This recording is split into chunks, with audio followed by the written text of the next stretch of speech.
A salt is an ionic substance formed when the hydrogen ion in an acid is partially or wholly replaced by a metal ion and an ammonium ion.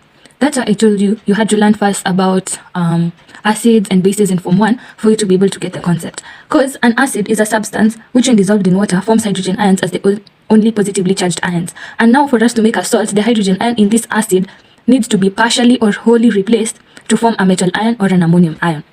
So, there are types of salts. And under this we have normal salts, acidic salts, basic salts, and double salts.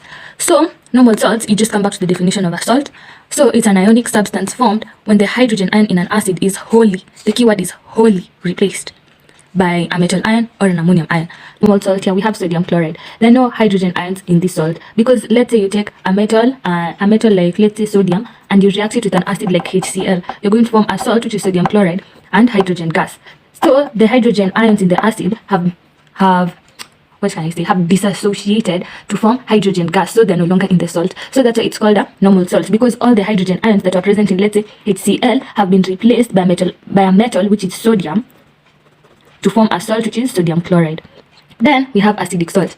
Acidic salts are salts, they're ionic substances formed when the hydrogen ion in an acid is partially replaced. For example, we have potassium hydrogen sulfate. In this one, it has been partially replaced because there's still hydrogen ions here in the salt. Then we have basic salts. Basic salts are just salts that contain hydroxyl ions. Example, basic zinc chloride, which is written like this. Then we have double salts. Double salts are salts that contain two different cations or an ions. For example, sodium is an anion. This other sodium is also an ion. Then we have this one. No, sorry, sodium is a cation. Sodium is a cation here. And then we have two different anions, which is carbonate and hydrogen carbonate. So this salt contains two different anions, which is a carbonate and a hydrogen carbonate. Then we go to we go to methods of preparing salts. So if you want to prepare salt, it depends on whether the salt is soluble or whether the salt is insoluble. So we have soluble salts. Here, you know that, I don't know if you have a formula, you can use a formula, yeah. But now this is what I just usually, I don't know, I call them the way they are.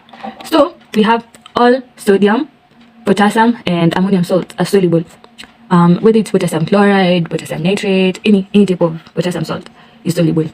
Then, all nitrates are soluble. Then, all sulfates except barium and lead sulfate are soluble. Then, calcium is slightly soluble. Then, all chlorides except lead and silver chloride are soluble, but now lead is insoluble in cold water, but in hot water, lead is soluble.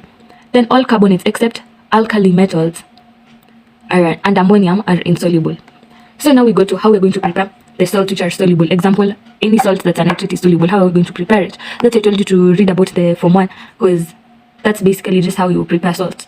So when you take a metal and an acid, you're going to form a salt and hydrogen gas. For example, if you take a metal like zinc and an acid like HCl, you'll form zinc chloride and hydrogen gas. Then we have, when you take a metal oxide and an acid, you'll get salt and water. If you take a metal carbonate or hydrogen carbonate and an acid, you'll get salt, carbon dioxide, and water. If you take a hydroxide and an acid, you'll get salt and water. And if you take an acid and a base, you'll still get salt and water, which is just neutralization. Then we have direct synthesis.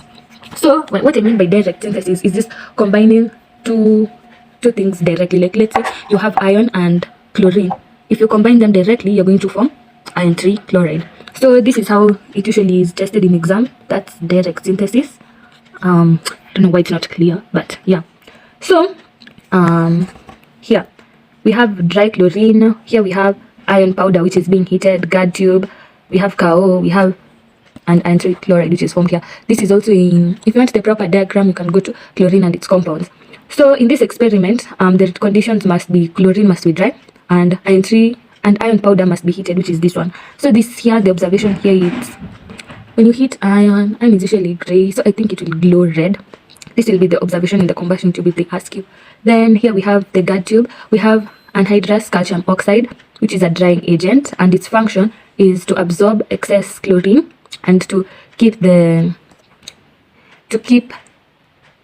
experiment free from moisture, because we know iron 3 chloride is the liquescent, so it will absorb any moisture or any water vapor that will be present, which will affect the reaction. That's why we use calcium oxide. And the reason why we prefer calcium oxide over calcium chloride is because calcium chloride will react with the chlorine, and it will not absorb chlorine gas, which will escape to the atmosphere, and you know chlorine is poisonous. So that's why we use calcium oxide, because it will absorb excess chlorine and keep the apparatus dry.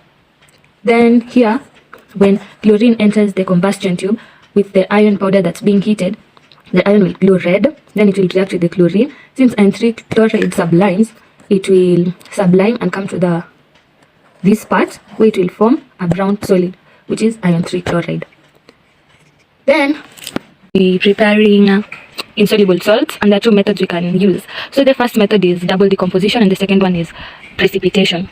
So when we talk about double decomposition, we're just talking about mixing two substances in order to form the desired salt. Let's say we want to prepare barium sulfate. We can take barium nitrate and we take sodium sulfate to form barium sulfate and sodium nitrate. So we've obtained two salts, which is barium sulfate and sodium nitrate.